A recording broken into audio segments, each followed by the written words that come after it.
I remember the movie Atlantis, as well as the theoretical civilization. It would be cool if we found Atlantis in real life. What sort of discoveries will we make about them? How would it change our history? What else would we learn about the universe? Leave your answers in the comments below as we once again descend beneath the waves. Hello and welcome once again. This is Pan the Panda from Panda Gaming, and today we revisit the city of Rapture in order to learn once more about the city beneath the waves. We'll be reviewing Bioshock 2, a game developed and released by 2K Games in 2010. I had this game on Steam and currently it goes for about $20. So let's grab our diving suit and drill before we set off on this review. Here we see events in Rapture's past, where the mysterious subject Delta comes up to a mysterious opening in a machine looking for someone. As Delta bangs on the mysterious device, it's apparent he's trying to wake up or find someone within. It is revealed to be a little girl, whom is a little sister. From the scene presented here, it seems that she has a fond attachment to her big, lumbering father. As we turn the view to look out the window, I got the feeling that Rapture, before all of the events that happened, was a much more peaceful, much more calm place to be. Here we can see that the little girl finds herself in need of needing to play a bit more, so therefore she runs away from our mysterious subject Delta, whose name is still unknown. Unfortunately, she is beset upon, well, Adam-crazed addicts as we hear her screams. Of course, as Delta hears her screams, his urge to protect the little sister kicks in, and he rushes in to her aid. As we come to this part, it seems that one of the thugs has injected himself with the little sister's syringe, giving him powers that make him have the upper hand over the subject Delta. When Delta tries to finish the man off, it is revealed that the man has a trick up his sleeve as he uses a mind control plasmid on Delta. Lamb appears and tells him that the little sister is not his daughter. She also reveals that the little sister's name is Eleanor, and tells the Big Daddy subject Delta to kill himself. Fire.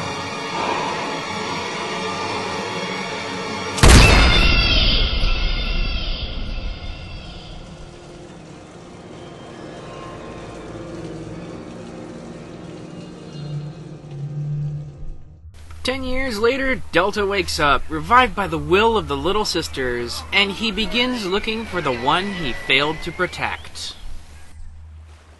Like Half-Life, the game presents cinematics from the first-person perspective of the character you're playing, as well as leaving voice recordings which you can collect to learn even more of the plot.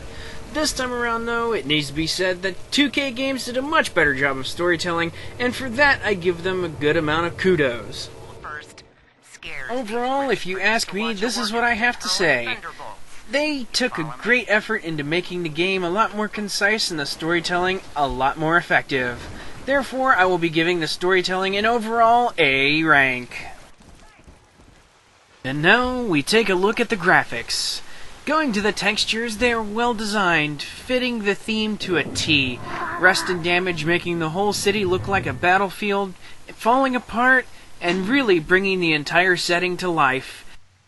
As I get to this Gatherer's Garden, I want to take a look at the animation behind the entire plasmid infusion.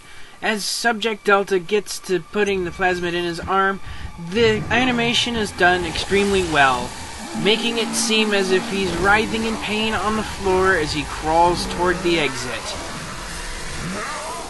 Going into the effects as we take a look at the hypo dispenser, it gives off this nice ethereal kind of glow, as well as the hypos while they're sitting there in the tray. However, when we look at the lightning bolt, it's pretty astounding what they did with the technology of the time, making the game look absolutely phenomenal. If you take a look at the dynamic lighting, the edges of the helmet will change with the amount of light and color of light you can see, as if everything's reflecting off of the inside like a metallic helmet should. It's interesting to see a game take so much detail into consideration. For the graphics, it seems like 2K Games put a lot of effort into this, so therefore I will be giving them a solid B rank.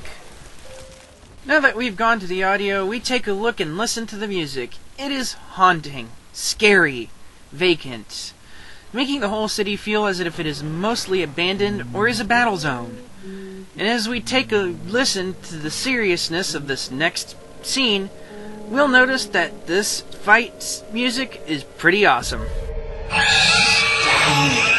Big sister doesn't want you playing with me.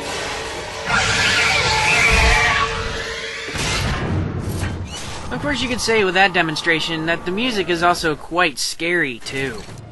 Moving on to the sound effects though, when I tried to fire the rivet gun at this big sister here, I found that the firing sound actually lacked a lot of impact that I wanted to hear. Using the drill sound, when you use the drill, it sounds more like a chainsaw engine. However, that can be justified within the mechanics of the drill itself, being so small. Of course, the lumbering Hulk sounds that you make when you step around are quite spot on, though. Moving to the ambience, the spooky-looking graphics and a haunting soundtrack bring the ambience to the right level of horrifying and scary, while making a good impact that should leave you quaking in your boots. As we move into Demeter's banquet hall, though, with the sound design, while it was done decently well and gets the job done, I feel that they fell flat in a couple of aspects, so therefore I will be giving the sounds an overall C ranking. Now that I set off looking on gameplay, the first thing I want to talk about is the level design. Now in some places, like this big ocean expanse where everything just falls in on you, it's pretty wide and pretty expansive, offering lots of scenic places. However, in other areas it can get quite tight, and that's to be expected though for a place that's supposed to be an underwater city.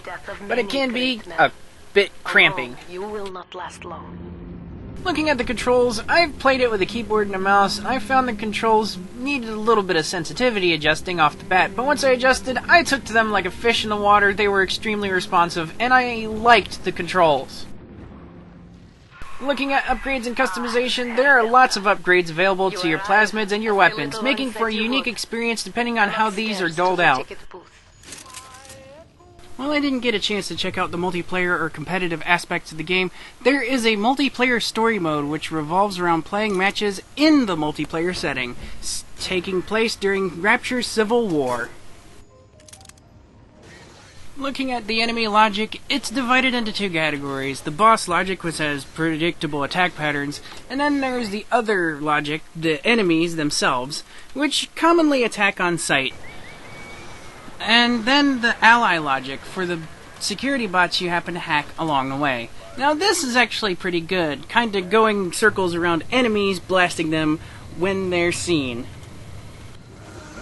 Turning my attention to the mods and DLC, now there is an expansion pack for the game, which is known as Minerva's Den. Now, it adds a lot of content to the game and a whole new storyline that you can play through, although it is a bit on the pricey side and can be purchased for both Bioshock 2 and its remastered edition.